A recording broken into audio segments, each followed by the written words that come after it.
Well, the starting point is that retirees should avoid investing in risky assets simply because they don't have the capacity to recoup any losses.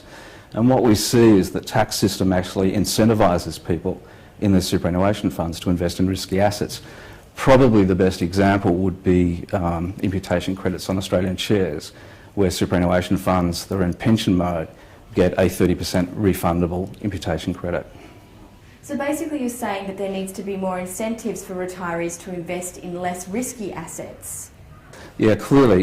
And the problem at the moment is that in Australia we've got an underdeveloped bond market, so it's very difficult for retirees to have a portfolio of bonds, for example.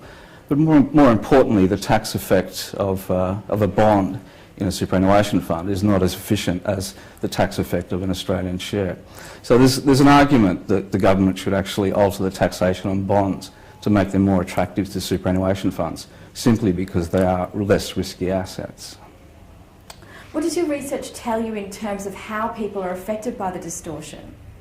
Well, what our research tells us, and we do a lot of research with the accounting profession and the legal profession, the people that actually service the superannuation retirees, and what our research tells us is that there's an incredibly strong incentive through the tax system for superannuation funds, particularly self-managed superannuation funds, to invest in risky assets like Australian shares. The Henry Tax Review recommends that super funds be taxed at a flat rate of 7.5%. You say that that pushes super funds to invest in more risky assets like shares. What's your argument against that, and what do you recommend in terms of a solution? Well, in fact, it's interesting what Henry said. Henry said, well, what we'll do is have a flat 7.5% rate for superannuation funds, even when they're in pension mode.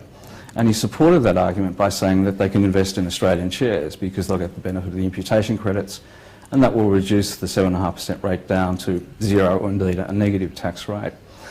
Probably the best solution would be, because of the need for infrastructure funds in Australia, is for bond holders in infrastructure investments to get the benefit of the tax losses within the infrastructure investment projects. Now, by that, what you have with an infrastructure investment is that they're going to be in tax loss for the first 4 to 5 years, and the suggestion is that those losses be passed from the infrastructure vehicle to the actual investor so that they can get the value of those losses straight away. There's an argument that super funds should only be able to use their credits up to their tax liability, but you say that would mean people would invest outside of their super. Is there a better alternative? Probably not.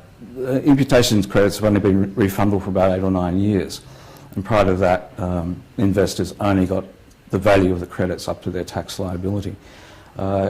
Preventing superannuation funds from getting the value of imputation credits beyond their tax liability is just not a practical outcome. It would mean that investors would just invest in Australian shares outside of superannuation funds.